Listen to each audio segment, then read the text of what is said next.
How can you say that like Fluttermane and Screamtail is great when stuff like Brute Bonnet exists? Because Brute Bonnet is dope. Such a good design. Yeah. And also Roaring Moon, such a good design. Roaring Moon is incredible. Amazing. It's incredible. And then you have Screamtail and Fluttermane. They're just going for different vibes, dude. Not everyone can be a home run. But that doesn't mean that they don't deserve a base or two. Like, come on. I mean, By the way, that's the first and last sports reference you'll ever get out of me. You're tuned into the GOCast podcast, your one-stop shop for updates, news, tips, and community in the world of Pokemon Go. Thank you for listening. This upcoming Incense Day will truly be the stinger event before Halloween. Part 1 of this year's Halloween event will have your nose to the Houndstone. And more on this episode of GOCast.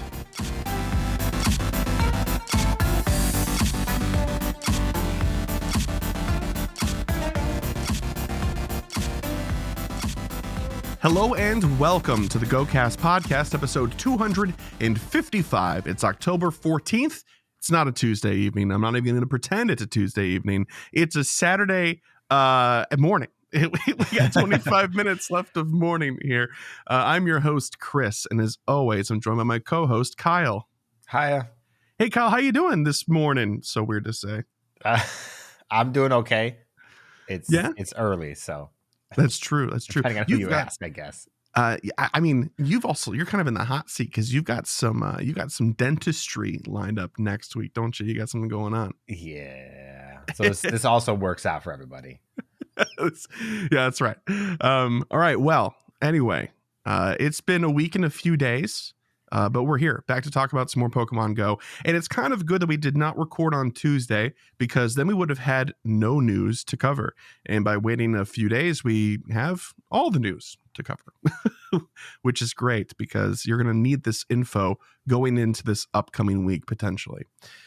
So before we get started for real here, shout out to a new patron of ours, Oscar. Thank you so very much for your support and looking forward to getting to know you in the Discord a bit better. Mr. Kyle, we set some goals last week and we begged, borrowed, and stole some extra days to make them happen. So let's see. Yeah. Did you finish the collection challenge? And to be clear, this was not going to also include the Harvest Festival at the time because we have that one to do as well. But just the Detective Pikachu one. That was our original site that was set. So how'd you do? Yes, I did. I'm not gonna lie. I don't remember, but I'm pretty sure I did. You could just go look at the bottom of your list. Like, see. Oh, no, sorry. It's a collection challenge. Yeah, so you'd click in the metal and then go all the way to the bottom. It'll tell you. Or at the That's top. the one that required you had to do field research for it, though, right? Yeah, the 3 field research tasks. I don't think I did do that. Snivy and Rowlets. Was that it? Oh, it's actually at the top of the list, apparently. I don't remember. No, I did not do it. I did not finish. I am a liar. Oh, no. I must not have finished. Oh, my gosh. Well, did you walk a route? No, I did not. Kyle. That was just for lack of want. I'm not going to lie. I don't like the one route near me is so bad. I don't want to walk it. How long is it? Like astronomically long? I can't remember what the problem was. No, it's not that long. It's just not in a great place. To walk. Yeah, it's just like gonna walk down the major street by my apartment complex and then go through a neighborhood to end nowhere. I'm like, how did this get approved? You know what? Okay, the one that I had for the cemetery, the one by the park here that has the walking paths and stuff. Was sitting pending for like 2 months. Finally got rejected. And the reason was sensitive location. Like, there's walking paths. There's footpaths. Oh, gosh, I don't know. All right, so 0 for 2 so far. What about daily streaks? Yes, I did. All right. Mega progress. I did. I'm so close to being done with so many. Are you? Okay. Yeah. Who's next? Who's your next Mega 3? No, I've got like 5 of them that are just waiting or are like a few days away. Yeah, like which one of them is closest is what I meant. Let's see. Hang on. There's no way of sorting number by that. 6. Gengar number 7 is one day behind him. You're gonna have to give me a second because there's no actual way of sorting these. All right. So the other one, did you do buddy progress this week? I did. Okay. And lastly, did you solo a Guzzlord?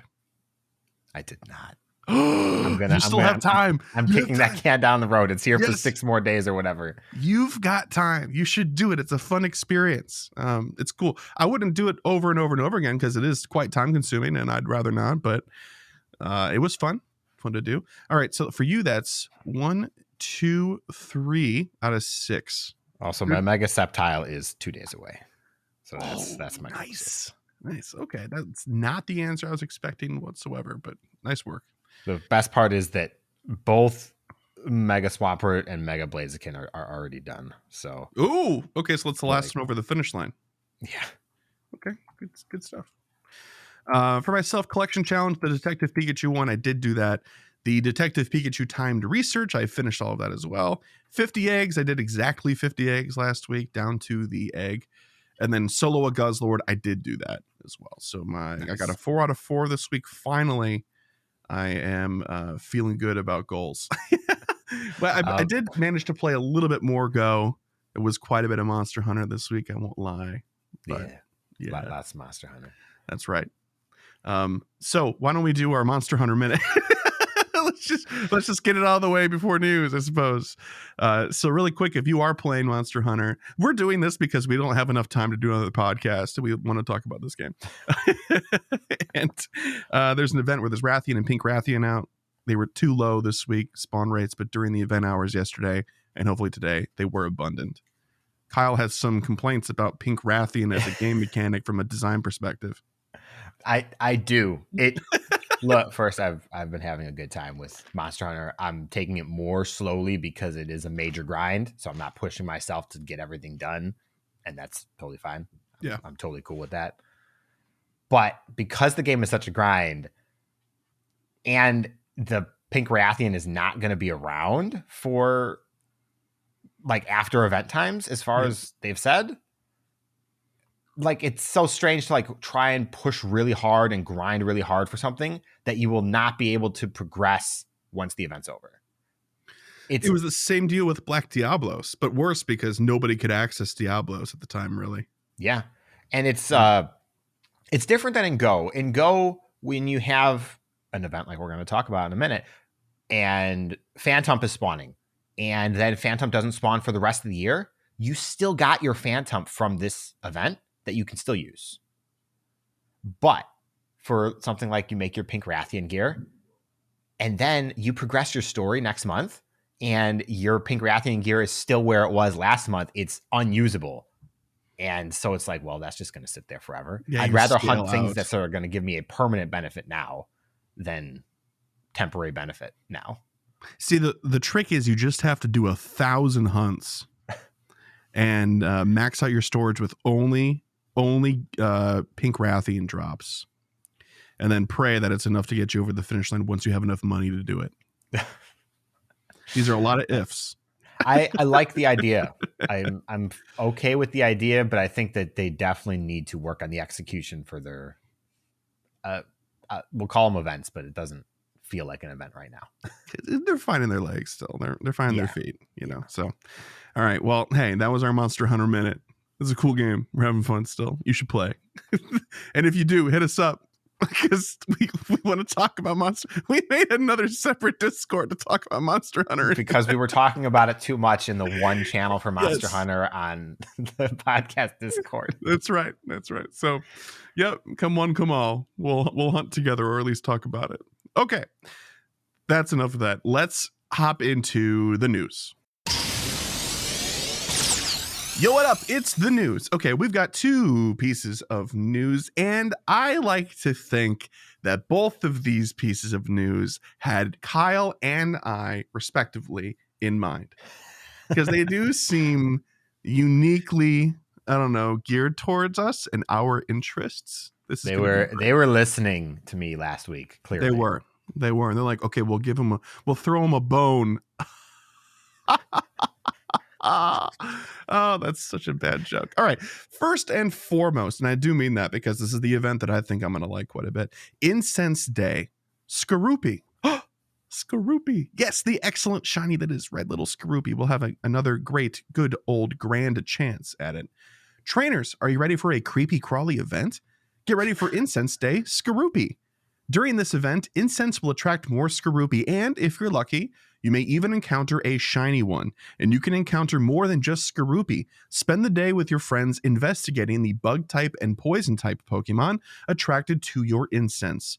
Only seeing one type? Wait an hour and see what shows up. Wait an hour! What a phrase. When? Saturday, October 21st from 11 a.m. to 5 p.m. local time. 6-hour event, y'all. Let's go. Okay.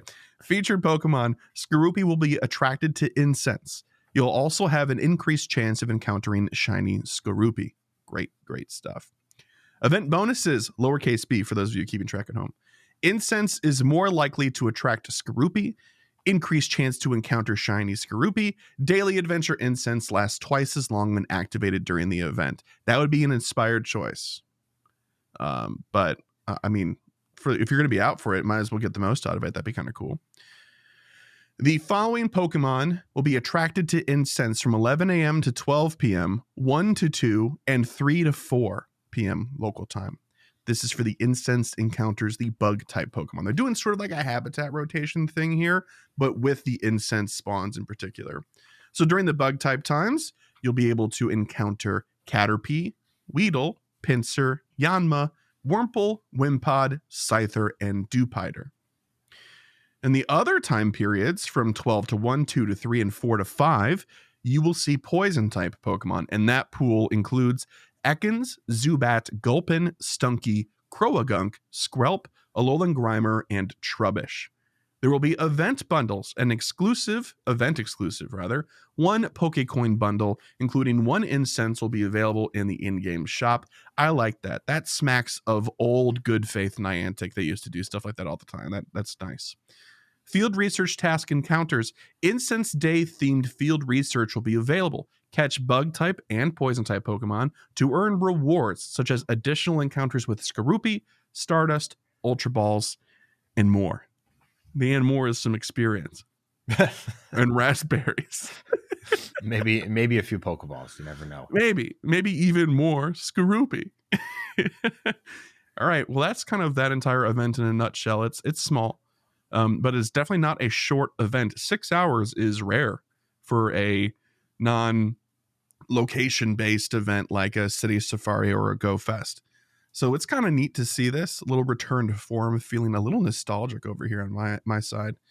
And Skorupi is great. But Kyle, I'm dying to know what you think. There's no eggs.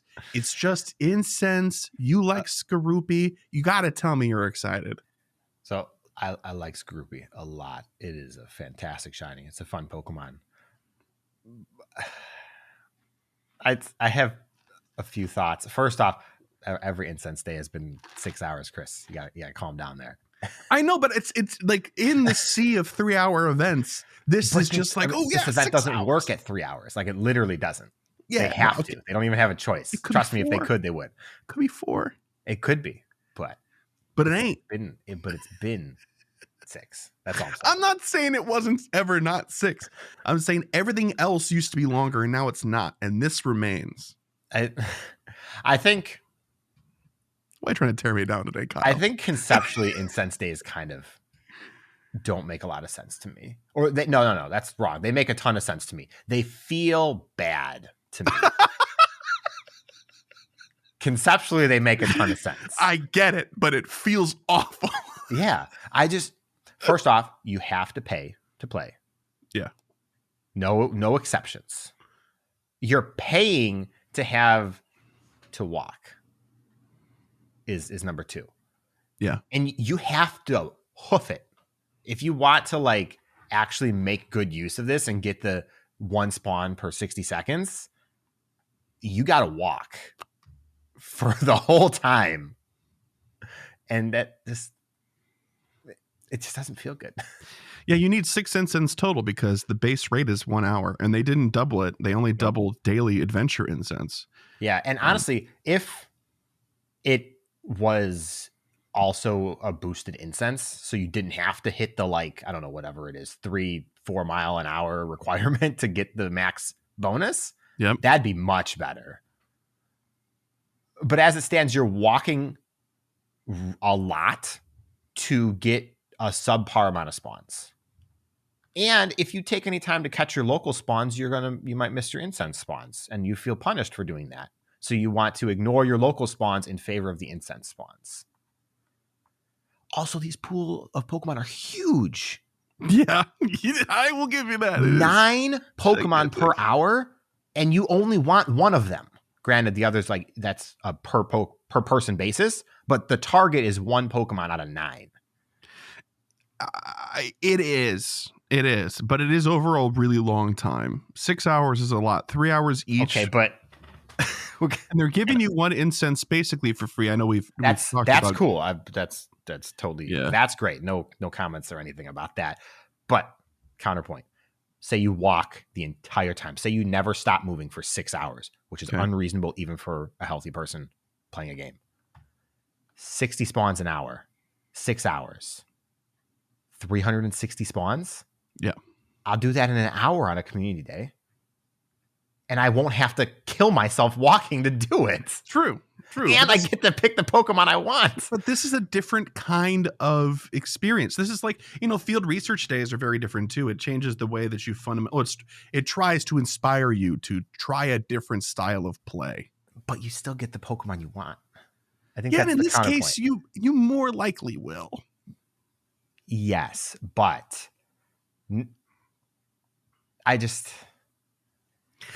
100% taking your point, though, by the way. I'm not disagreeing with you. It's not bad. The day's cool. I like that they use it to feature things, but I've always felt incense days feel off. They did it when I think Hoopa came out. They did a psychic and a dark day, and that also felt kind of weird. It did feel weird. I think the problem is that they advertise it as like it's a Skorupi day, even though it's not. It's an incense day featuring Skorupi, right? Uh-huh. I think what they should really do is not feature Skorupi, but have the pool be like 4 good Pokemon, and you're also like, yo, Skorupi's boosted, that's cool. But have the pool like cut down substantially. Yeah. Have the rest of these in the wild and have only Skorupi off of incense, That would be fantastic. That would be an amazing change. So even if Skorupi is a 70% chance to spawn off of an incense right now, that change would make the day so much more compelling, in my opinion. Yep. I think we've come to an agreement. That said, Skorupi is an awesome shiny. If you don't have one, do recommend. I love shiny Skorupi. He's a cutie pie. He's all red. It's great. Yeah. Shiny Drapion, not very good. Don't evolve it unless you need it. Don't do it. Skorupi's the superior one anyway, in my opinion. It's still bug type. It's still bug type. That's right. Drapion is a turncoat from Bug Camp. All right. Man. Gosh. Okay. Well, that's Incense Day featuring Skorupi, or however we're supposed to say it. Next piece of news here. This one's for Kyle and all of you Halloween lovers out there, which does include myself. Pokemon Go Halloween 2023 Part 1. Trainers, shed some light on what treats await you in this Halloween adventure. And don't worry, it's no trick. Greavard will make its Pokemon Go debut. The sights and sounds of Pokemon Go's Halloween celebration will return, including a remix of the Lavender Town music, festive decor, and themed timed research. And be on the lookout. Plenty of ghost-type Pokemon will be haunting the wild. Join us for the first part of a 2-part Halloween event in Pokemon Go. When? Thursday, October 19th at 10 a.m. to Thursday, October 26th at 10 a.m. local time. So it's this upcoming Thursday. So be prepared. Pokemon debuts. Greavard and its evolution, the Ghost Dog Pokemon Houndstone, will make their Pokemon Go debuts. Wild encounters include Ekans, Zubat, Alola Meowth, Ghastly, Haunter, Spinarak, Misdreavus, Poochyena, Shuppet, Drifloon, Litwick, Phantump, and Sandy Gast. there is paid timed research for US $5 or the equivalent pricing tier in your local currency. You'll be able to access event-exclusive timed research, complete the research tasks to earn encounters with ghost-type Pokemon like Phantump and Dark-type Pokemon like Alolan Meowth, as well as a Halloween-themed avatar pose. Okay, now I know what you're thinking. The Alolan Meowth, what a chase. But the value here is the pose. It's all right. It's pretty good. Yeah. I can't believe they put Alolan Meowth. Like, okay, what other dark Pokemon on this list do you think they could have listed besides Alolan Meowth? Poochyena? Literally, probably anything else. Yeah. Anything else. Jeez. Okay. Timed research. Event exclusive timed research will be available from October 19th to October 31st at 8 p.m. local time. Timed research focused on catching ghost-type Pokemon will be available throughout the event. Complete the research tasks to receive Stardust, encounters with Grievard, and more. And then another subheading that also says timed research. and it repeats. Additional event-exclusive timed research will be available from the 19th through the 31st. Timed research focused on Spiritomb and its 108 spirits will be available throughout the event. Complete the research tasks to receive encounters with ghost-type Pokemon and Spiritomb. Kyle, there is your Spiritomb. They heard you. They did. They heard did. you. Hidden away 4 lines deep of timed research. It's true. And the second posting of timed research as well. We'll circle back to this. And while it does provide a solution to the problem, it is not necessarily satisfactory. Event bonuses, capital B this time for those keeping track at home. Additional candy for successfully catching Pokemon with nice, great, and excellent throws. Additional candy XL for doing the exact same stuff. Just get good and you'll get good stuff. Trainers level 31 and up will receive additional candy XL for hatching eggs. Let's go. And 2 times candy for hatching Pokemon. I feel seen. We love it. Field research task encounters will be available. Complete them to earn encounters with Mischievous Phantump. You can earn some Pokeballs and other things too. Let's talk about some raids. 1-star raids, by the way, ours were capitalized. I know this might be annoying to some of you, but imagine how I feel. 1-star raids will feature Mischievous, Shuppet, and Drifloon. 3-star raids is Gengar, Sandygast, and Grievard. 5-star raids is Guzzlord until the 20th. So Kyle still got some time to pull off that solo. And then Darkrai right after. And then Mega Raids, Mega Gengar until the 20th as well. And then we've got Mega Banette after that. So lots of Ghosties and Doc Pokemon. It's good stuff. Eggs, 7-kilometer egg pool will feature Munchlax, Riolu, and Galarian Yamask. It's an interesting pool. Galarian Yamask, for those of you that are not familiar, doesn't come around very often. Yamask in its original form is very rare to begin with. And Galarian Yamask is like, you'll never see it outside of Halloween, more or less. Yeah.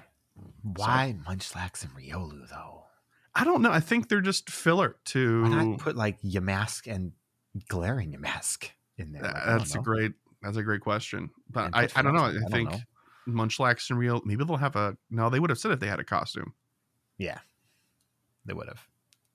Maybe because they're kids and Halloween trick-or-treating, you think of kids in costumes. Like the Munchlax is going to eat the candy. I'll give you the Munchlax because of the eating of the candy. I think the Riolu is a stretch, but I give you the Munchlax. Yeah, we'd have to dig more into its lore. Maybe it like pretends to be a hero or something like that. Like, because the coloration on its face, it has like that raccoon bandit mask going on, you know? Yeah. We're giving it way too much credit, I think, but we're trying to make it work. New avatar items and stickers. The following avatar items will be available to purchase during the event, and then they'll be available after as well. Yamask mask, Kafagriga's costume, Kafagriga's head, the Phantump head, and a Grievard wig. The Grievard wig looks sick. And then you'll be able to get really good. They do. They look so good. I love it. So I haven't seen the Kafagriga's head. Does it look like a pharaoh headdress scenario thing? It is Kafagriga's head. Like, does it cover the face with like a mask and everything too? Yeah, it's the whole thing. It's my gosh, no, head. they didn't. Yeah, that's awesome. Have you seen the Phantump head? I've seen the Phantump head. Yeah. it's on the same picture, first off. But anyways, You don't know how fast I'm moving when I do this notes, dude. yeah, it looks really good, but also like goofy as heck. So I love Sure. it a lot. Like I want to buy all of them. I really do. Well, you never buy anything else throughout the year, so like I think I that's know fine. I'm thinking about it, but like I don't know. I have to reevaluate my costume situation right now. All right, so having said that, how much would you spend for like the Coffee Rodriguez head? Would you spend $2, $5? Yeah, I mean, I'd if it's $5, I don't know if I'd do it, but if it was less than $5, I'd probably do it. Okay, $5 for like a hat, quote unquote, in game is a lot. But I don't actually remember how much stuff is in this game. I'm not gonna lie. I know the backpack is only $250. $250. So yeah. But it was $5 for that research ticket. Yeah. For the Palmy backpack. Yeah. I'm still rocking it, man. It's a cute backpack, but you could have gotten it for $250. It's a cute backpack, and I'm cuter for it.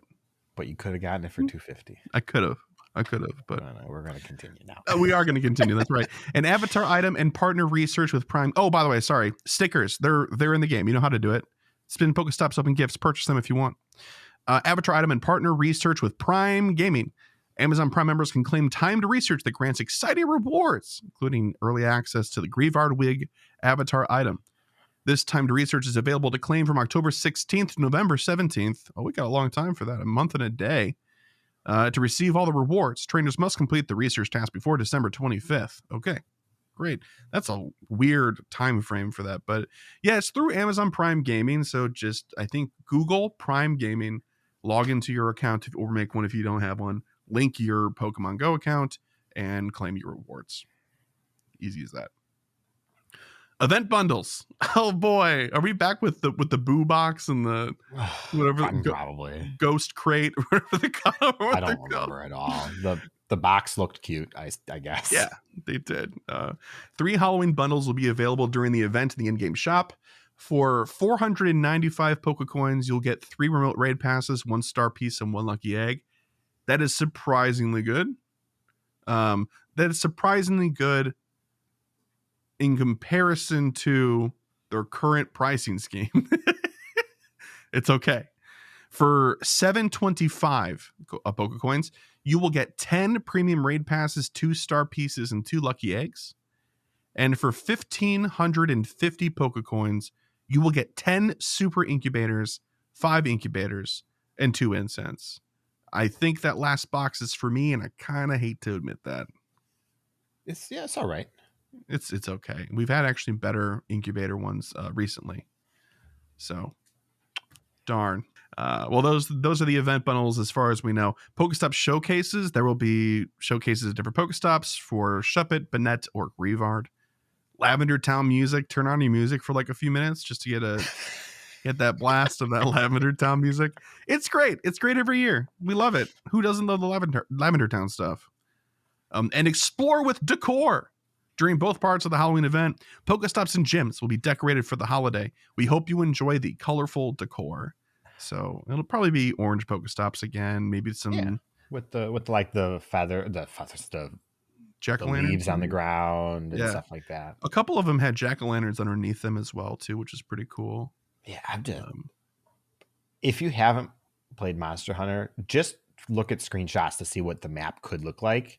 Because Monster Hunter's map is so much more compelling than Go's map is. And it's no different. It's the same map. So, like, they can do it.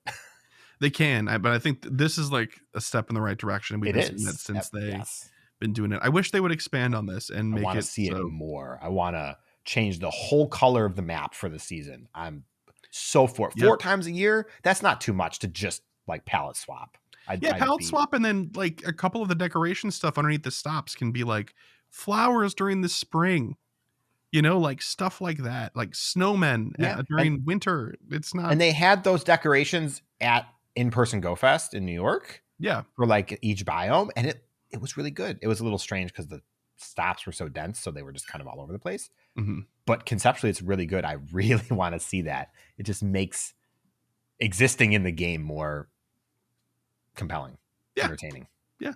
Don't want to break my immersion, man. I am a trainer. All right. So now that's all of the Halloween event part 1. So Kyle, what do you think? Do we want to just hop right into the Spirit Tomb stuff? Because my goodness. I have a couple other thoughts before we talk about Spirit Tomb. Okay. One, Grieve art is adorable. It's great. Glad to see it. Good dog. More disrespect for Gen 8, but that's okay because we'll get Dragapult at some point, I suppose. Eventually. Next year, maybe. No, probably not. One thing that stood out for me, and this is not as big a deal, but still stand out. In the past, you just got extra candy in general for playing and for catching. And now you have to get nice, great, and excellent throws to get the extra candy. And I don't... No handouts, Kyle. I don't care for the XL. Like, that's cool. Play better, get better XLs. I don't like that for the regular candy. That's just kind of... don't like that.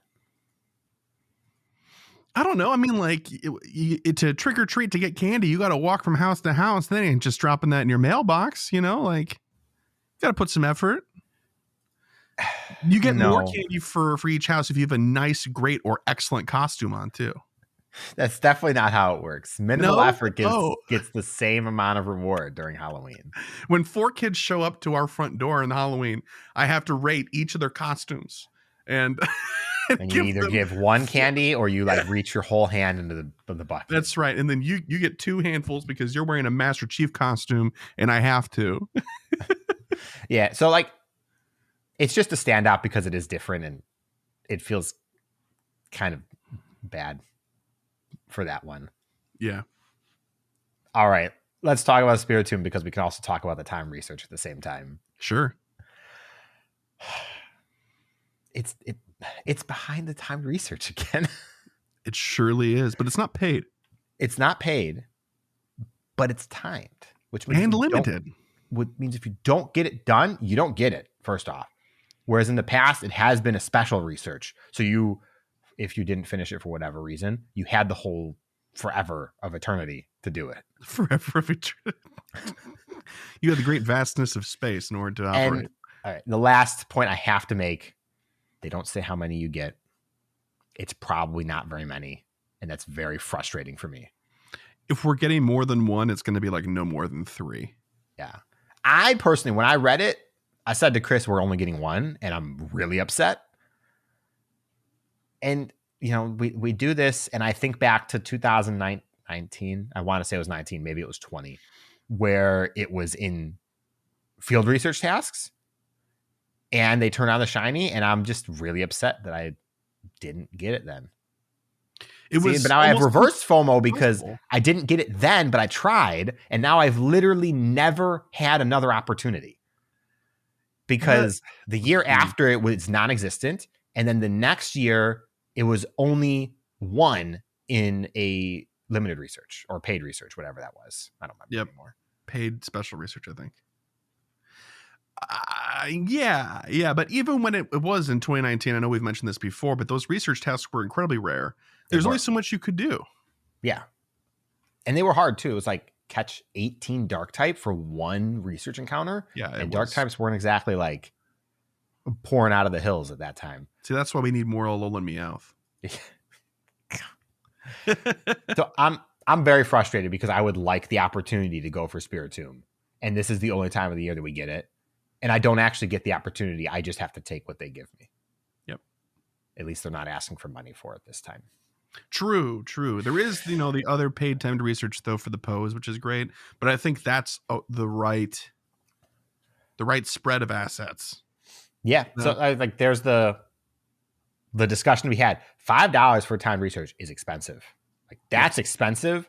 And if they want to do that, like every time we get a new event or something now, or at least major like season defining event, I suppose, it's kind of expensive. It is. Counterpoint, avatar poses are expensive. I don't know. I'm going to look it up while we keep talking how much of like another avatar pose costs in game for coins.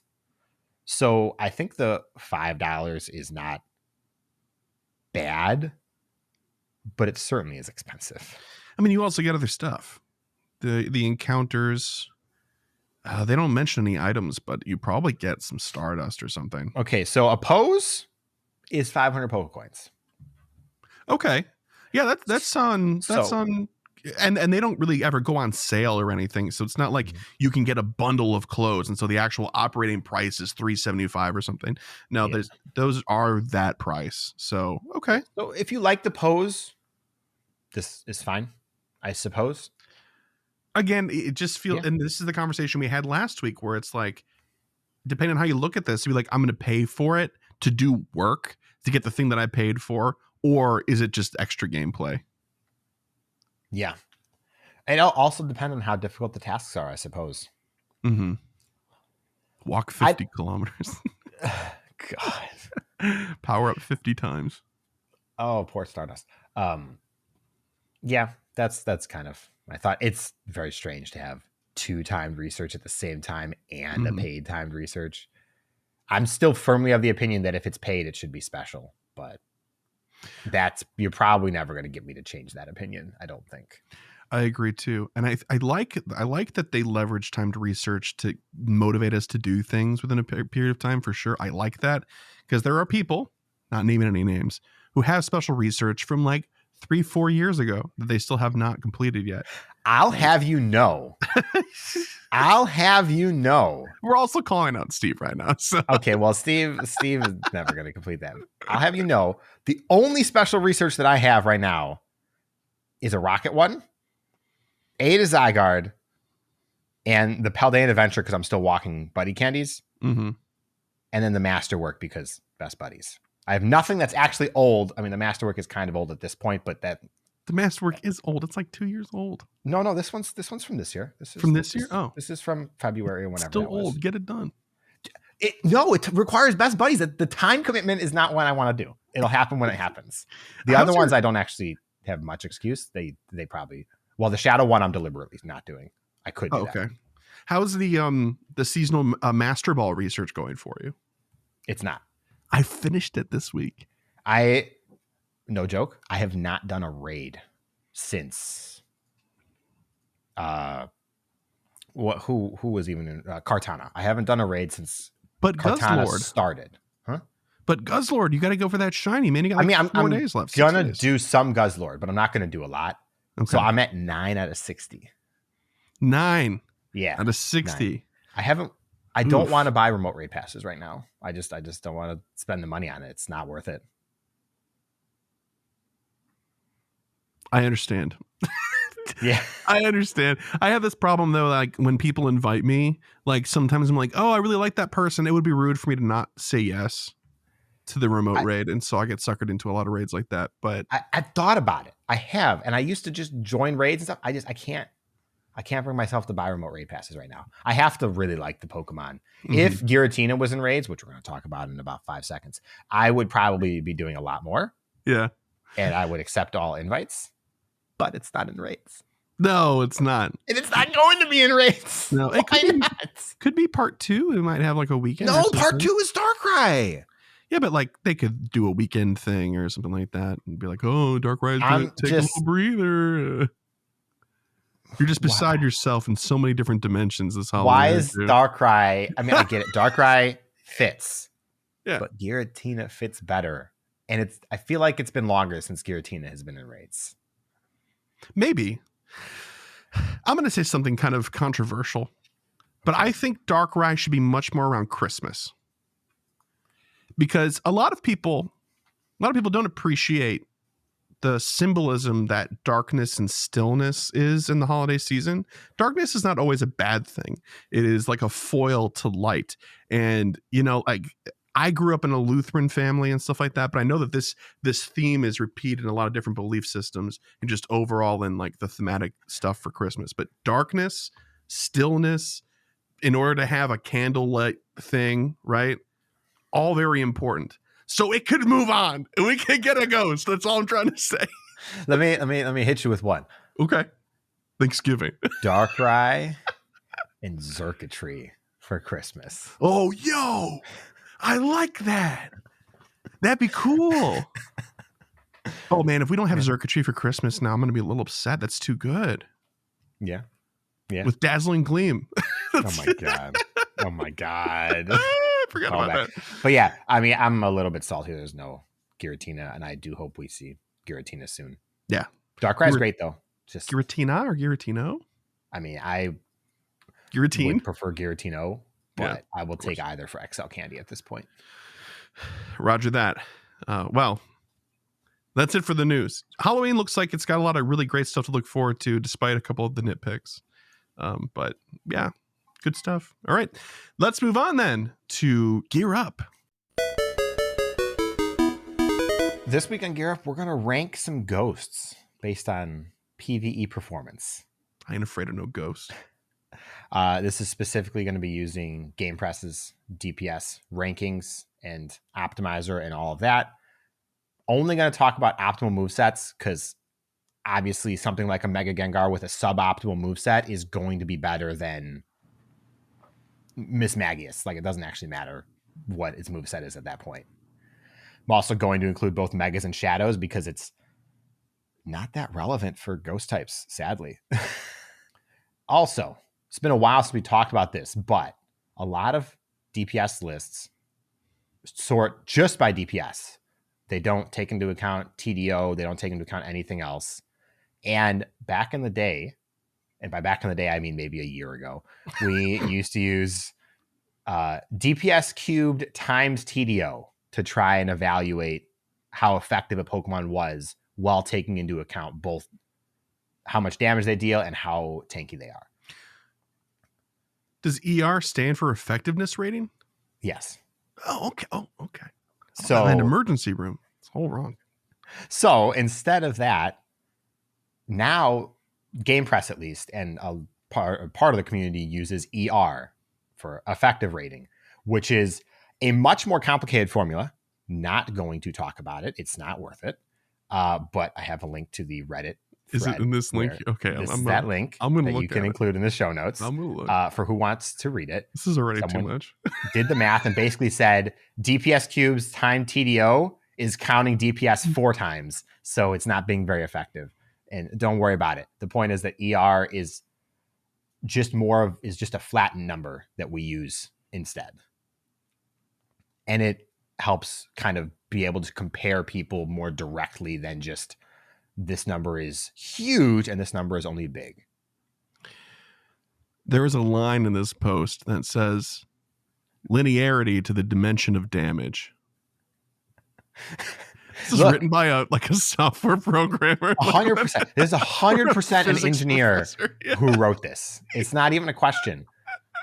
They are credited, by the way. If you go to gamepress.gg, at the top of their listings, it says we no longer use DPS cubed times TDO. We now use effective rating as inspired by this post here. And oh my gosh, this is like when somebody puts out a new scientific article and everybody's like, "Oh yeah, wow, okay, sure, we'll start doing that," and they call the blank method after the person. Yeah. Oh my gosh, this is cool. Yeah, it is. It's about a year old. So, but we're gonna move on. If you want, it is an interesting read. I cannot keep up with all of it, but I understand at least conceptually how it works. Onto the list. First up, to no one's surprise, is Mega Gengar, Lick Shadow Ball, with an effective rating of 52.22. Sorry, 52.21.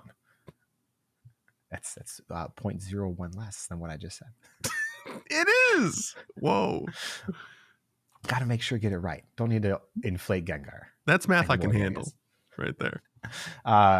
Number 2 is also not really a surprise. Mega Banette, Shadow Claw, Shadow Ball, with an ER of 54.69. Nice. That is a huge gap between two that are supposed to be at the top. And then now this just shows how good and how big the stat boost is for Megas. Number 3 is Giratina with Shadow Claw and Shadow Force at 41.98 ER. That's a big deal. 41.98. Yeah. That's like 20% less that's than Mega huge. Gengar. It's 10 points higher on the Gengar. Yeah. Clean. Now number 4, I didn't know this until I looked at the list. Number 4 is Goldengo. Hex Shadow Ball, 39.61 ER, right below Giratina. Very cool. Like yeah. that. Yeah, wouldn't have expected it. Not very accessible, but eventually. It's either too accessible or you can't get it at all. There's no exactly. in between. You know somebody, a community that can do golden lure parties and you get it in 3 days, 5 days. And if you don't, then it takes you 6 months. That's right. Next up at number 5, Chandelure with Hex and Shadow Ball, 39.11 ER. Slightly below Goldango, but depending on the time of year, way more accessible. Mm-hmm. Then we have regular Gengar with Lick and Shadow Ball, 37.98 ER. Still good, but we're approaching much lower numbers that in other typings would not even be relevant. I'm not going to lie. Next, we have Hoopa Confined, Astonish Shadow Ball for 37.29 ER. Don't do this. Hoopa is not worth the investment for its performance, but it does perform okay. What happened to Hoopa Unleashed? It is slightly worse. So I didn't put it on here because it's technically the same Pokemon. Really? I would have. Yeah, it's like 36 point. It is in between Hoopa Confined and the next on the list, which is Giratina. Oh, okay. That was my main question. I feel like it is directly in between, but it's worse. So why would you use it? But how did that work out? I thought Unleashed was supposed to be stronger. The way that the formula. Well, the way that its bulk changes, I think when it changes forms probably doesn't outweigh whatever DPS it gains. Okay. And as mentioned, the next one is Giratina with Shadow Claw and Shadow Force, 36.89 ER. It's fine. Don't invest in this. Just wait for your Giratino. I don't know why. If you have one for PvP, it's a sufficient filler, but that's about it. And that's where this list stops being interesting and starts being sad. Because the next one is Shadow Banette with Shadow Claw and Shadow Ball, 36.71 ER. Shadow Mismagius with Hex Shadow Ball at 36.04 ER. And Shadow Drift Blim with Hex and Shadow Ball at 35.28 ER. I could keep going down the list, but the list is so depressing, also filled with Pokemon that aren't out yet. Hashtag you tried. Look, there's not a lot of really good ghosts once you get out of the top 10. No. It really is not. So this list is not including like Shadow Ball Mewtwo though, right? No, it is not. This is not including neutral damage or others that would be sufficient to swap out for a ghost type. So I think one of the only real options that's within like the realm of notability is what Shadow Ball Mewtwo, right? And Shadow Ball Mewtwo. No, because what else is super effective against Ghost and Psychic? Dark type. Mm-hmm. Same exact super effectiveness. So technically, they're not the same type. But if anything is ever weak to one, it's weak to the other. So they're completely interchangeable. True. So that's what makes this list very difficult to actually present. And I kept it at just ghosts. But stuff like Shadow Tyranitar, Mega Tyranitar, Darkrai, Hydreigon, all of those are at the top of this list, right next to or above Giratino. So you really have to want to use ghost types in Go, or the types matter. Like if it has a fighting charge move, ghosts, rocket to the top over a dark type. If it has a psychic type move, well, Mega Gengar falls drastically. Mm-hmm. And dark types, which are 4 times resistant, are much better. So that's why I excluded them, because typing matters a whole bunch. Yeah, no, that's fair enough too. Yeah, I suppose like all of these numbers don't mean a whole lot without the context of what you're facing. Exactly. It's good to know in a vacuum so you can make judgments based on other knowledge you have in the game. Mm-hmm. But by itself, it is not a catch-all answer. And like another example of this, to be self-serving here is like bug type, because bug type can do numbers. They can get some damage done, but the typing itself is so vulnerable. And the use case is so low that you're never really going to see it, even if it can hit higher numbers with Genesect. You know what I mean? Like, that's fine, but it ain't. It ain't good enough. Yeah, it's the way that Go works. But Yeah. what this list shows is really there's only like 4 ghost types in the game for PvE. Yeah. You got Chandelure, Gengar, Giratina, and I guess Goldengo now. We guess. Now, that said, one day we'll get Shadow Gengar. One day we'll get Shadow Ghastly. And it will die to the stiffest breeze. But the damage it will deal before it dies. Yep, just one. Just come in like a meteor and then just burn up in the atmosphere like instantly. Oh, man. So I want them to give Shadow Ghastly to a Rocket Leader so bad. I'd actually try and farm it. Shadow Gengar worse or better than Mega Gengar, though? Oh, it will be so much worse. Okay. Just because it's gonna be Bulk. so squishy. Yeah. Like it's just the squishiness is already a huge problem for Gengar. If you're facing a fighting type, like mentioned, Shadow might end up being better, but not likely. As evidenced by Shadow Banette being so far below Mega Banette. That's in true. This instance. That's Banette's true. not a very good Pokemon, but It's like 9 points below it. yeah. So, dang. Hopefully you learned something here today. And if you care about the numbers, checking out the ER discussion is very interesting. It is. I will endeavor to remember to put that in the show notes. So please, Thank you. The more intrepid intellectuals of you can go take a look at the linearity to the dimension of damage a little bit closer. All right. Okay, well, that's it for Poke. No, that's Gear Up. That's one of the only sections that doesn't start with Poke. That was Gear Up. We're going to take a quick little break here, and when we do, we're going to start back up with Poke Poll. Hello, and welcome back. This week, we're going to not have Pokelore. We will have it next week. I believe the plan will be to do Grievard and Houndstone next week. Since it will be debuting. But this week, we're going to move right past that section and into Pokepole for the interest of time. So, Kyle, take it away. Last week's Pokepole was, what is the one event we've had in the past that you wish would return? Annual events don't count since they come back on their own. First response from Ghastly Girl. And they said, I know there'd be no logical reason for no tie-in this time, but I want the clones to return. I only have one armored Mewtwo and a Pikachu, and I knew many people who don't have any of them.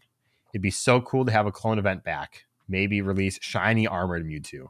Make it a rocket event too. Shadow armored Mewtwo would be cool. That would be sick. Oh, man. Yeah. Apex armored Mewtwo. Do it, you cowards. Psystrike ++. Oh my gosh, that would be so good, though. Next one's from Carlo, and he said, assuming I'd be able to participate, I'd like to see another raid event similar to either the 3-hour raid days or the Rayquaza/Reggie 5-minute eggs, 20-minute raid timers. Yep. Yeah, raid days. The legendary dog days were great. Great memories. Mm-hmm. Mm-hmm. Next one's from Endless Matt NC, and they said, I love the Twinkling Fantasy event with all the dragon and fairy spawns this last January. The event before the Togetic, Axew, and Noibat community days. So those spawns were still exciting at the time. Mega Salamence is one of my favorite dragons, and I finally caught a decent Great League Dedenne. I also completed my Dragon Tamer medal. 10 out of 10 event for me. Yeah. It's a good event. It was a solid event. Working on your Dragon medal was a blessing. That's pretty cool.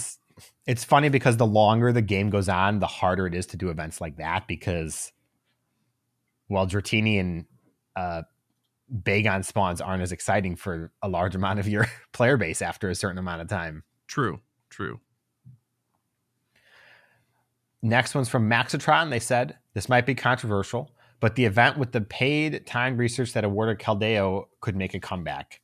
Would love to see things like that fill in the mythical gaps in our Pokedexes, or at least provide generous amounts of Candy XL for that species.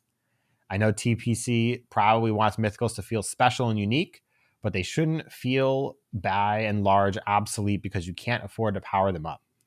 I'd even put up with another 60 raid length research if it meant I got a hefty amount of Candy XL for a mythical. Yeah. Yep. So Yeah, that would be honestly, worth it. Worth the totally effort. forgot that Caldea was a paid research. It's just completely removed from my brain. So Yeah, I kind of forgot it even came out. yeah, I got it somewhere in my Pokedex. Gosh, I I'm hope sure. I didn't. I hope I didn't. I'm sure transfer. you do. I'm sure it was probably bad IVs too. Almost assuredly. Let's see. Oh, mine's okay. 14, 13, 14. 14, 11, 12. There you go. Last one's from Sarah Amanda, and they said, "Oh yes, I loved Kanto Masterwork Research. The hole-in-one by comparison, such a disappointment. The task that everyone else was whining about. Like I had those done already, or with no strenuous effort. I'm referring to the 10 best buddies and catch Kecleon. Though I guess this season's timed research for the Master Ball comes close to a masterwork, and the best part is it's free. So there's that. That's fair. Yep. I like Masterworks.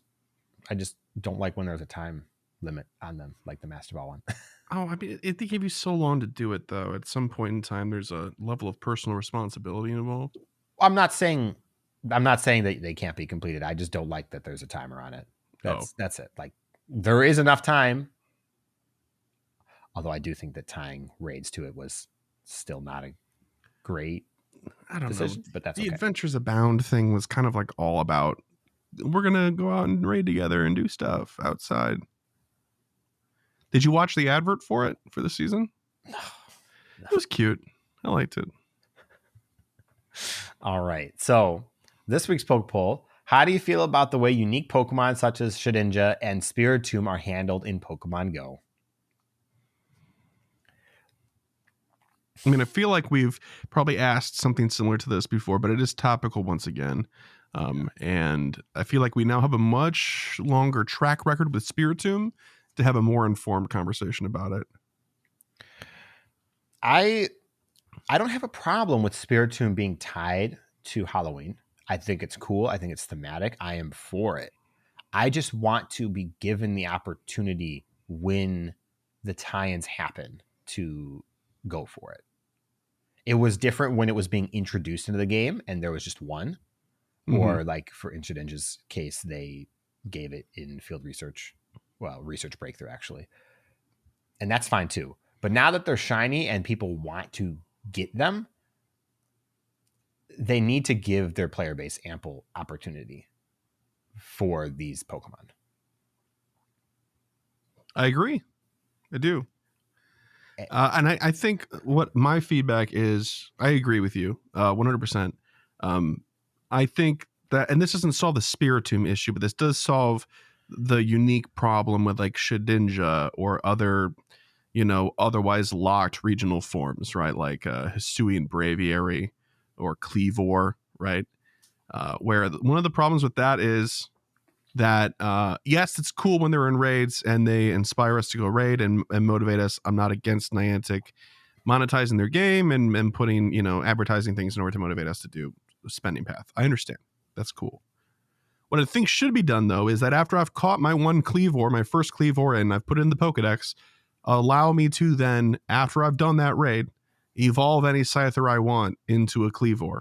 After that, right? I've participated in your acquisition pipeline. I've done what you wanted me to do. I've done the raid, right? And now let me evolve my 100% Scyther that I've been saving for a Cleavor to do it instead of just like, going through and raiding until I finally get one. For shinies, sure, great. Keep them locked or something like, but for Spiritomb, I have kind of a problem because that doesn't solve that and it has to rely on whether or not Niantic deems the year worthy to put it back in tasks or not, right? Yeah. And it'd be cool if maybe there was like a 2-step research that gave you a Spiritomb encounter at the end of it, and it was some amount of work, but you could do it as many times as you wanted. That would be cool.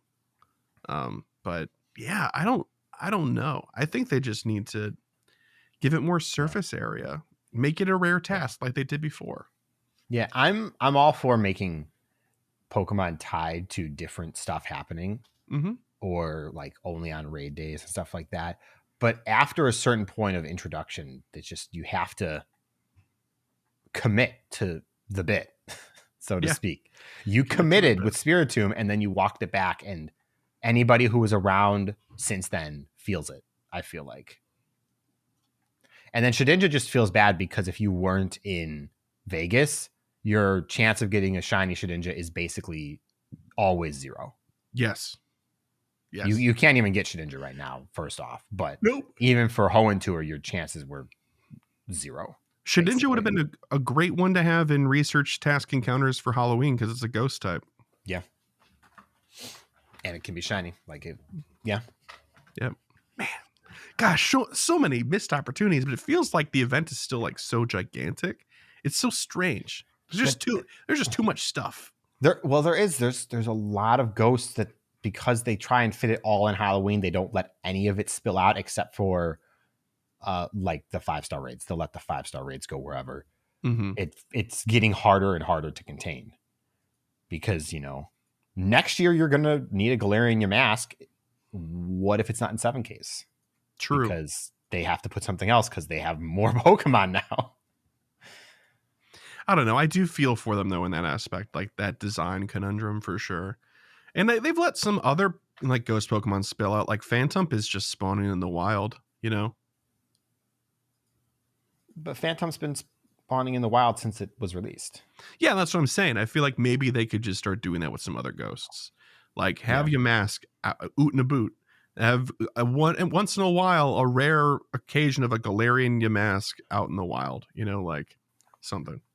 Anyway, there's lots of things that they could do, but I don't think any of them they want to because it's giving up control of the scarcity model they have going on with some of these seasonal Pokemon. But I'm interested to hear what other people have to say. So if you, dear listener, have an answer to this week's Pokepoll question, which was, once again, how do you feel about the way unique Pokemon, such as Shedinja and Spiritomb, are handled in Pokemon Go? You can answer that question when it's posted on Twitter/X at GOCast Podcast.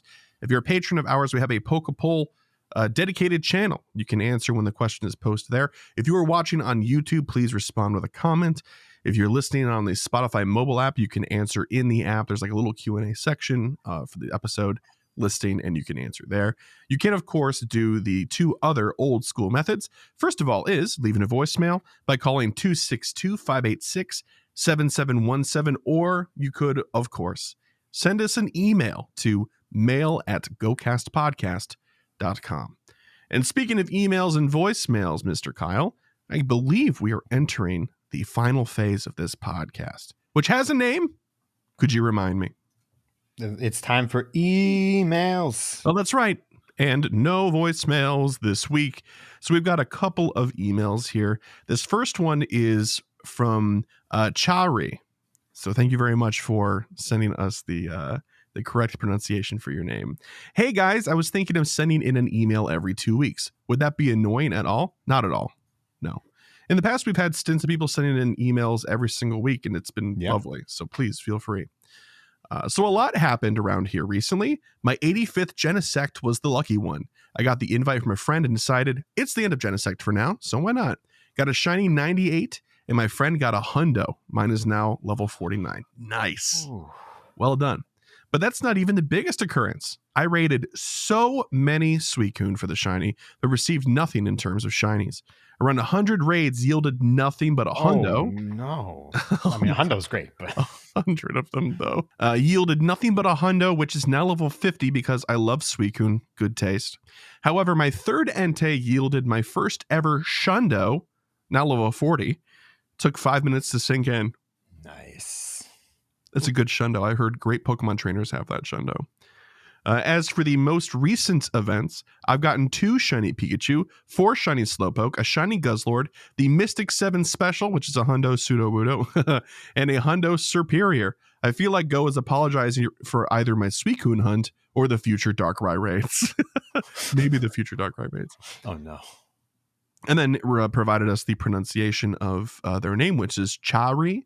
And they wrote shiny 98 vibes all Chari. Good to keep it in the pocket there. Don't want to ask for too much, you know? Well, congratulations on your Shundo Entei. That's awesome. And your Hundo Suicune. I'm very jealous of that. I want them to add Walking Wake to Go so bad. Oh man. Oh, I'm not ready for the Paradox Pokemon. I am, dude. Iron Treads all day, baby. I mean, I love most of them, but I'm not ready for Go to figure that out. Man, I gotta tell you, the Paradox forms, even the ones that I don't like, are still really good. You know? Is there one that you just don't like? Yeah. Well, that was a safe bet. I don't, and this is going to be If you're going to controversial. say Scream Tail, I'm going to scream at your tail. You're going to say Scream Tail, aren't you? Yeah, guilty. I'm going to say Scream Tail, and I'm also going to say Fluttermane. Ooh, that is I think both of them opinion. are bad designs. Fluttermane is obviously super OP in the game. Yes. But I think design-wise, they are so far the weakest of all of the Paradox. Minus the, like good Lord, I can't even remember the robots' names. The Tyranitar just is Robot Tyranitar. And the Hydreigon is just Robot Hydreigon. Iron Jugulus. Yeah, well, that's the Hydreigon. Yeah, yeah, I can't remember. Those two are bad. One. I think those are the worst for those two. The Tyranitar one is like Mecha Godzilla vibes, though, and that's pretty rad. Fine, it's just boring. I can't believe you said Fluttermane. Oh, geez. It's so bad. It's so bad. Every competitive VGCer is screaming. It's super broken. That doesn't mean you have to like the design when you're using it. At some point in time, Stockholm Syndrome just like kicks in. You're like, oh, maybe I do love Fluttermane. No. Okay. But like, how can you... How can you say that like Fluttermane and Screamtail is great when stuff like Brute Bonnet exists? Brute Bonnet is dope. Such a good design. Yeah. And also Roaring Moon, such a good design. Roaring Moon is incredible. Amazing. It's incredible. And then you have Screamtail and Fluttermane. They're just going for different vibes, dude. Not everyone can be a home run. That doesn't mean that they don't deserve a base or two. Like, come on. I mean, By the way, that's the first and last sports reference you'll ever get out of me. Anyway, thank you very much for the email there, Chari. And we've got another email as well. Mr. Kyle, would you please do the honors? This email is from Shadow Prime 34. What up, JT? And he said, hey, Chris and Kyle, Shadow Prime 34 here. I wanted to write in and see what your thoughts were on how Niantic could introduce alpha Pokemon in Pokemon Go. For those who don't know, alpha Pokemon were absolute units. They're huge and had glowing red eyes. Old Johnny Oneball and I talked about it in minor depth. We said that when you catch a Pokemon, there's a small chance that the Pokemon could know 3 moves and a smaller chance that the Pokemon can know its Community Day move if it's been featured. It could also be an XXL Pokemon to put the cherry on top. I've been thinking about that for a bit now, and I'm curious to hear your thoughts on it. And to close out the email, I had a request. Let's hear your best Pikachu impression. I apologize for nothing in this email. Shiny vibes, Shadow Prime 34.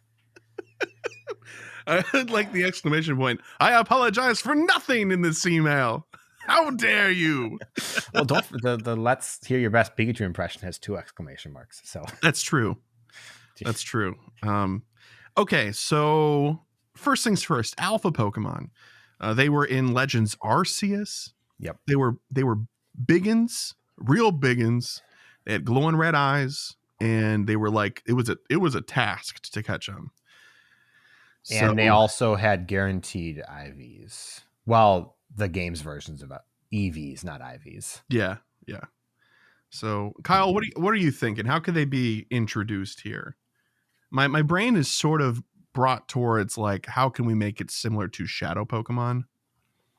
But alpha Pokemon didn't have an inherent weakness because of something to them. They were just better because they were bigger. Yeah, well, so here's the thing. Statistically, they weren't better. They are just placed in locations where everything around them is a lower level. So like if you see an alpha Pokemon, it's probably 15 levels higher than the wild Pokemon that's next to it. So like statistically, if I went up to a level 40 alpha and a level 40 wild, same fight. But because of where it is, it was harder. Okay. Now, for catching it, I think they were actually harder to catch. I think you are right there. I think the big standout for me for alpha is their locations are fixed in Legends Arceus. I would love to see that translate into Go in some way. I don't know how you do it. I got an idea. Okay. Because I'm with you. I'm following you. That's a really good idea. From the lessons we've learned from things in Monster Hunter, where you can zoom all the way out and see monsters in the areas and go hunt them out.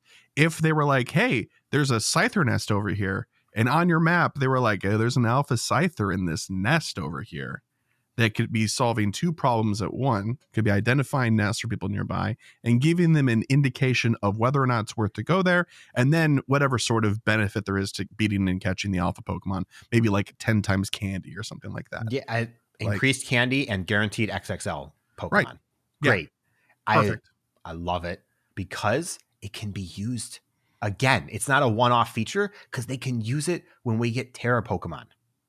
Oh, yeah. Because Terra Pokemon are fixed locations in Scarlet and Violet, and they have like a nice beam that you can see from far away. It's a great idea. Yeah. Learn from Monster Hunter now, and also use the game mechanics of the main series to translate it. I love the idea. It's a great idea. Yeah, it's a great idea. I'm for it. Very for it. Wow. We've solved it. Niantic, we've solved it. Listen to this. It's a great idea. It is. It really is. It is. All right. Best Pikachu impression? Pikachu. Was not as high as it should have been. It's not bad. It's not bad, though, but the spirit was there. All right. Here's my impression of a Gigantamax Pikachu. P. I took the easy road out. Do you want me to do the regular Pikachu? Oh, I don't care. Doesn't matter. It's up to you. Gosh, I don't know. I don't think I have it anymore. I used to have a really good one in middle school, but I think everybody did. Yeah. Pikachu. No, I can't do it. I think you were closer. I think I got to give it to you. But you ever want a big P? I love it. It's so funny. It's not as good as Eevee's. Like, the Gigantamax Pokemon are some of the best things that they've ever done. Just so funny. Oh my gosh. All right. Well, anyway, thank you very, very much for the email, Shadow Prime 34. Great to hear from you. Yeah. Cool. That's it. So if you, dear listener, would like to send us an email, just like these fine folks did, you can by sending it to mail@gocastpodcast.com. You can also leave us a voicemail by calling 262-586-7717. Visit our website for all things GoCast Podcast. That's www.gocastpodcast.com. Follow us on Twitter /X @GoCast Podcast. If you'd like to help support us monetarily, you can do so via Patreon. That's patreon.com/GoCast Podcast. And as little as $1 gets you access to our patron exclusive Discord server and helps us do all sorts of cool stuff. So we appreciate the support, and we appreciate the support of our elite tier trainers. Big shout out to thank you to Kyle. You did it last week, right? Is it my turn? I don't remember if I did it last week or the week before, but I have done it very recently. Okay. You want to do it again? Sure. Run it back. Okay. Shout out to our elite trainers, tier patrons. Bo, Daniel, Lori, Michael, Ozzy, Arkham, Marvin, and Mimi, Sports, Thayer, Jason, Justin, Charles, Motters, Lee, William, Brandon, Ethan, Steven, Nick, Kelvin, our favorite listener, Drew 2, Camo, The Ugly Rock, Jacob, Victoria, and Sarah Lore. I had to go back for the pickup too, and you still did it. Wait, what did I have to pick up? Which one am I doing? Sella Sarah Lore. Oh, okay. This is not a pickup. I just mispronounced it. You had more than enough wind to carry you through that, so good for you. Good for you. Great. And if you would like to help support the show in another way that is even free, please leave us a review. It helps us out immensely. In fact, we got a new one from DJN 9000 or 9000, one of those two. And it's titled Pokemon Go. We actually received this same exact body of text in a text message to the voice line. So, and it reads, "Hi, texting to say I did the Guzzlord raid hour and a community down the street, or with a community down the street, and I only had 2 raid passes. On my last raid pass, I caught a shiny Guzzlord. Shiny vibes all. Congratulations, DJN, Nice. on your shiny Guzzlord. That's awesome. And thank you for the 5-star review. Much appreciated. All right, Mr. Kyle. Last, but certainly not least, we've got to set some goals and then get out of here. So this weekend includes, well, actually, it depends on what time we're going to be recording next week, because on Tuesday, you've got an appointment, so we won't be recording on Tuesday. Will we have the opportunity to begin the Halloween event before we record? I believe so. Probably. Yeah. I'm being tentative with my goals in that regard, but probably. Okay. So what are you thinking goal-wise for yourself then? So we can kind of dip our toe into Halloween probably safely. Yes, I think we're very likely to record next Saturday more than anything. Okay. So first, it's kicking the can down the road. It's solo Guzzlord before he's gone. Should have time. Mega Progress, going to finish a whole bunch. Soon I'm not going to actually have anything to work on for Megas. It's going to be weird. Buddy Progress, slowly but surely. 15 Shiny Timber, because we didn't really talk about it, but tomorrow's Timber Day. So, that's right. Oh my gosh. And now this is a running goal for the Halloween event, but I'm starting it now. So I want to see if I can get a shiny Phantom, because it's so good.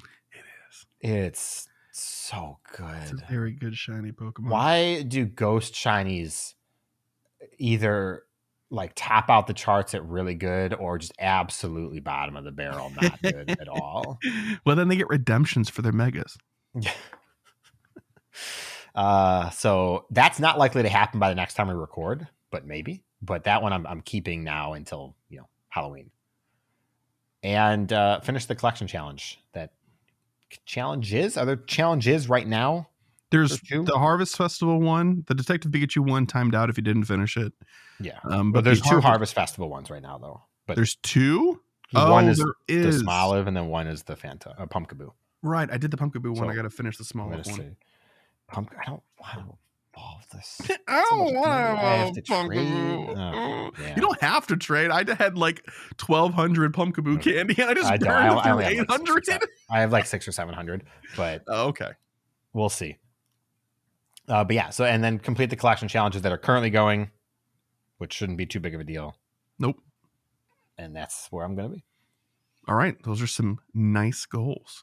I stole a couple of these. Collection challenges. I need to finish the Harvest Festival one, the Smoliv one. There isn't one for Halloween, is there? I don't think I remembered seeing that. But I hope so. If not, I don't think there is. If not, that's cool. Hopefully part 2, there will be a collection challenge. That'd be pretty awesome. 20 Shiny Timber, because I got to. 50 eggs, because I got to. And Shiny Guzzlord, because I still haven't gotten one. I've rated like 10 or 12, I think. No luck so far. So hopefully before the 20th, I'll have a few more chances and one will sparkle for me. But we'll see. Also, I've heard some people throw some shade at Shiny Guzzlord. I just got to say, we disagree on a fundamental level and we will never be able to cross that gap. It is a great shiny. I think the only shade I will accept towards Shiny Guzzlord is that he's not orange. Oh, I think if you really want him to be orange instead, that's acceptable. Okay. He's a pumpkin, so like that would have been a great shiny too. It would have been, but I like the stark like white look. I mean, I agree. I love his shiny. Clean. I'm just saying that like I can see where that's coming from. Like a big costume version of like like the pineapple berry Snorlax vibes, but Guzzlord in a big like plush pumpkin costume. That'd be great. All right. Anyway, that's it for us this week. Thank you for listening all the way through. Make sure that you're listening to PvP Corner and the newly announced, added to the lineup Star Piece.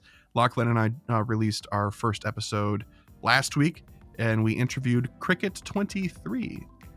So please go check that out. Enjoy that. And we'll see you next week for episode 256. Until then, good luck on your events, shiny vibes, and all that good stuff. Bye-bye. Bye.